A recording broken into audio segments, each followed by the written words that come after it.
Halo profesional, berjumpa kembali di channel YouTube saya, Johnson Alfonso, trainer profesional.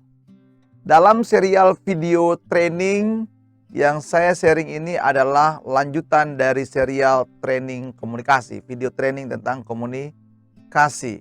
Nah, di sini aspeknya adalah bagaimana memahami komunikasi dalam bahasa tubuh, komunikasi bahasa tubuh, ya, yang sangat diperlukan bagi profesional supaya efektif dalam berkomunikasi.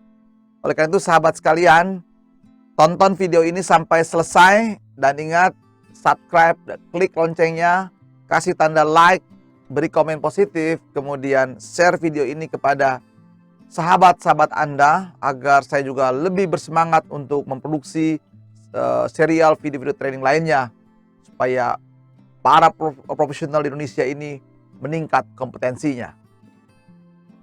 Video training ini saya buat karena pertanyaan dari beberapa rekan profesional, yaitu bagaimana memahami, membaca bahasa tubuh dalam saat berkomunikasi.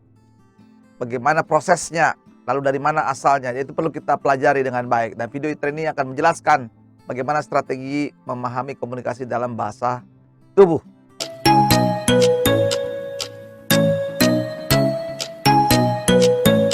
Bahasa tubuh atau body language dalam komunikasi ini menjadi penting, harus diperhatikan di dalam proses komunikasi supaya melihat, bisa membaca sinkronnya antara kata-kata kemudian juga dengan bahasa tubuhnya.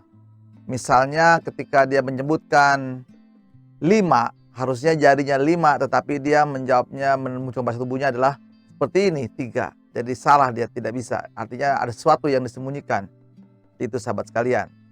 Lalu kemudian ketika bahasa tubuhnya, ketika dia mengatakan saya percaya diri, tapi bahasa tubuhnya gemeteran gitu ya, itu bisa juga dia tidak sinkron antara bahasa tubuh dengan kata-kata bahwa dia percaya diri, karena berkeringat lalu mulai gemetar dan seterusnya. Nah ini ya menjadi kita bisa melihat.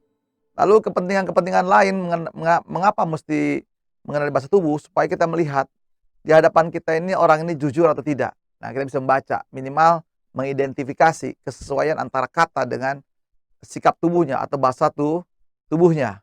Nah, di sini nanti kita lihat, kita akan belajar bersama-sama apa saja sih tampil dalam bentuk bahasa tubuh.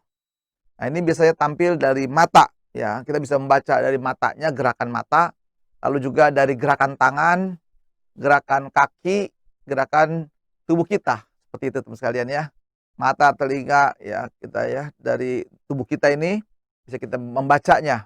Tentu ini tanda pengenalan di awal supaya Anda memahaminya, kan begitu. Dan tapi ingat, perlu konfirmasi dalam komunikasi itu, apakah itu betul atau tidak, itu perlu ada feedback atau perlu ada umpan balik untuk mengkonfirmasi suatu informasi yang Anda terima sifatnya sementara. Karena komunikasi itu kan ada unsurnya 3V ya, ada verbalnya atau pesannya. Kedua ada vokalnya yang dibungkus untuk menggunakan nada tinggi, nada datar atau nada rendah. Nah yang ketiga dibungkus dengan bahasa tubuh. Apa tujuannya bahasa tubuh ini? Sebenarnya bahasa tubuh ini adalah untuk memperkuat pesan Anda supaya lebih mudah diterima, supaya lebih mudah mempengaruhi lawan bicara Anda atau penerima informasi dari Anda. Nah dari mana muncul bahasa tubuh? Bahasa tubuh ini sekali lagi hasil proses olah pikiran kita. Yang kita diolah dalam pikiran kita, kemudian tampil dalam bentuk bahasa emosi tadi ya, memperkuat, kemudian keluar dalam bentuk bahasa verbal kata-kata, lalu muncul dalam bentuk bahasa yang namanya bahasa tindakan atau bahasa perilaku Anda. Tentunya kan harusnya sesuai. Nah ini yang perlu kita pahami bersama-sama. Nanti kita akan belajar beberapa cara mengidentifikasi apakah orang itu menolak pikiran kita, apakah dia menerima ide kita, ya melihat dia kesiapan dia menyetujui atau dia sedang curiga atau sedang dia tidak jujur. Mengenali bahasa tubuh yaitu sinyal penolakan pemikiran kita. Nah biasanya lawan bicara kita, tanda-tandanya bisa kita lihat, yaitu pertama kepalanya yang ditarik ke belakang ketika sedang berbicara, lalu dia dari belakang, dia menolak ya sebenarnya ide-ide kita waktu kita menyampaikan suatu ide. Atau tatapan matanya berkurang, ya, mata berkurang, nggak fokus lagi, bahkan dia melirik ke samping kanan kiri karena dia tidak setuju dengan pendapat Anda. Nah itu ya, sebelah begitu. Atau yang ketiga, dia mulai mengetuk jari ke meja ya, ke meja tuk, mejanya udah mulai bikin ada ketuk kecil, ya dia menolak ide Anda begitu ya. Cuman belum terungkap, baru bentuk bahasa tubuh. Atau tangan dan kakinya mulai bersilang, arahnya kakinya menyamping seolah-olah ingin menghindar, ya dengan posisi yang mulai menyamping supaya dia sudah tidak setuju dengan pendapat Anda. Atau tubuhnya mulai condong menjauh dari Anda karena tidak setuju dengan pikiran kita, kata-kata kita, dan seterusnya. Itu contoh-contoh membaca sejabat tubuh. Karena bahasa tubuh itu tampil dalam apa? Dalam posisi tubuhnya, gerakan tangannya, gerakan kakinya, gitu ya. Lalu gerakan matanya. Nah itu bisa kita lihat ya, seperti itu kalian. Nah itulah sinyal menolak pikiran kita. Sinyal bahasa tubuh yang menjelaskan bahwa dia menerima ide kita. Nah ini bisa ditandai pertama, posisi tubuh lawan bicara kita rileks dan terbuka, siap menerima ide kita karena setuju menerima Anda, begitu ya. Lalu tangannya tidak menggenggam, tapi dia mulai terbuka, siap menyambut Anda, menerima Anda. Lalu pandangan matanya sering langsung dalam waktu ya, sering sekali melihat mata kita karena dia setuju dengan ide kita, dengan pendapat kita dalam waktu yang cukup lama, agak lama ya. Jadi karena dia tertarik dengan Anda. Lalu kemudian kepalanya banyak mengangguk-angguk, wah, dia mencondong kepada Anda, dia ingin mendekat karena dia setuju dengan Anda, dekat dengan Anda. Mungkin itu bisa sahabat Anda, contohnya Anda ingin dekat, ingin mendengarkan begitu ya. Nah kepala seperti itu, kemudian tangannya mungkin di atas meja, ya tangan di atas meja dengan keadaan terbuka, santai dia karena sudah menerima ide Anda, sebentar lagi mau close, mau deal begitu ya. Nah seperti itu teman-teman sekalian. Lalu ujung kakinya mengarah kepada kita, jadi fokus, udah arahnya ke arah Anda, udah mulai terbuka, fokus gitu ya. Lalu kemudian mulai mengetuk pipinya dan dengan jarinya untuk mempertimbangkan ini saya setuju dengan ide dia. Nah itu contohnya dari gerakan kaki, gerakan tangan, gerakan mata, dan seperti itu sekalian ya. Semoga ini bisa menolong Anda memahami sinyal orang itu setuju tidak dengan kita. Kalau tadi sebelumnya tidak setuju, sekarang setuju. Ya setelah tadi tanda-tanda setuju, sekarang dia kesiapan menyetujui ya, ide kita ya. Nah ini bahasa tubuhnya biasanya muncul seperti ini. Posisi sepertinya orang yang menerima ide kita ya dengan senang. Lalu kontak matanya itu sudah lebih sering lagi. Bahkan hampir 60% dari waktu yang ada, matanya selalu melihat kita dan seperti tertarik dengan kita. Nah itu bisa dialami kalau orang sedang jatuh cinta dan sama-sama jatuh cinta. Begitu ada satu orang berbicara tentang cinta, dia menyatakan cintanya, itu lawan bicara tertarik gitu ya dan fokus. Orang di depannya ini sedang jatuh cinta dan mengungkap kata-katanya. Nah itu kesiapan, berarti orang ini benar-benar jatuh cinta. Kecuali dia membuang matanya, ngeliat ke kiri kanan, berarti dia nggak nyaman begitu ya. Atau seolah-olah ada sentuhan cahaya dari mata ke matanya bahwa dia sudah siap menyetujui kita, mengatakan iya dengan apa yang kita komunikasikan. Nah lawan bicara kita bisa sudah senyum, sering senyum dia dengan kepala, wah setuju, dia senang sekali ya. Ya itu pasti dialami oleh orang-orang sedang jatuh cinta, sedang mengungkapkan rasa cintanya. Nah wajahnya mengarah langsung kepada kita dan fokus kepada kita dan tertarik apa yang ingin yang Anda sampaikan, begitu ya.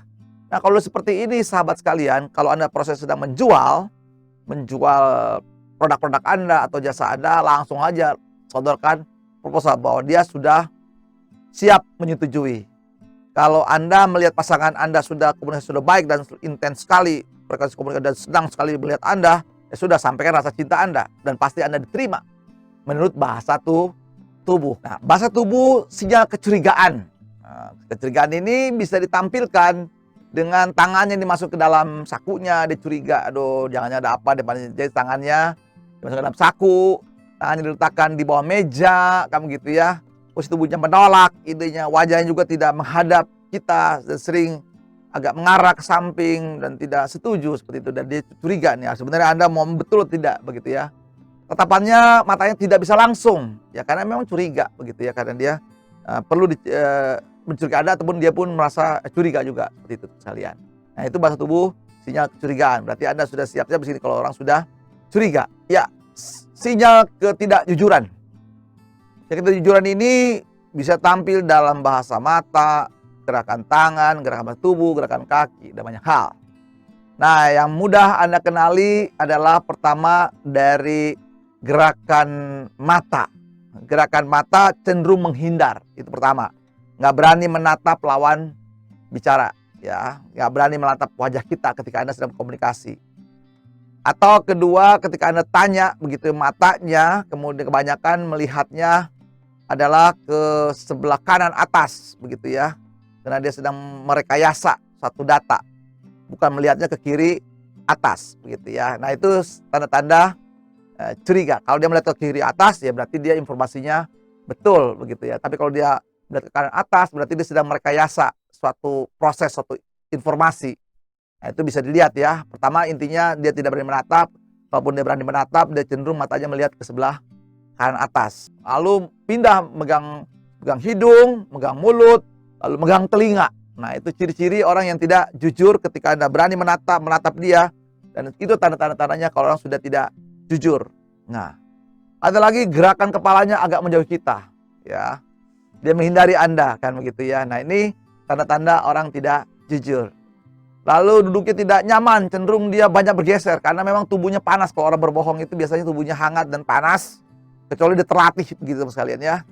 Nah, kalau dia menggunakan jas, dia sebentar-sebentar memegang dasinya karena memang sekali karena panas orang berbohong itu dia tidak nyaman, pasti dia tubuhnya lebih banyak bergerak dan kemudian menghindar, lalu mata-mata dan seterusnya. Nah, ini hal-hal yang singkat bisa Anda pahami, teman-teman sekalian, bagaimana orang tidak jujur dan sebagainya. Nah, inilah contoh bahasa tubuh. Dari informasi bahasa tubuh ini, teman-teman sekalian, sahabat sekalian, Anda hanya dapat mengidentifikasikan awal, tapi tidak boleh menyimpulkan bahwa itu suatu kebenaran. Karena dalam komunikasi itu, kebenaran itu ketika Anda melakukan feedback, memeriksa kembali, memberikan respon kembali, memastikan kembali, supaya Anda tepat dalam pengambilan keputusan. Jadi jangan buru-buru menggunakan bahasa tubuh sebagai suatu kebenaran, sahabat sekalian. Pakailah itu sebagai tanda saja, informasi saja, supaya Anda untuk mengambil suatu kesimpulan sesuatu yang benar, begitu teman sekalian. Demikian informasi mengenai pelatihan tentang bagaimana membaca bahasa tubuh. Semoga video ini bermanfaat bagi Anda. Dan saya berharap bahwa Anda bisa melihat video-video saya yang lainnya dalam rangkaian mengenai communication skill, baik secara intrapersonal maupun interpersonal. Jangan lupa share video ini kepada semua sahabat Anda supaya banyak orang memahami cara-cara berkomunikasi yang efektif.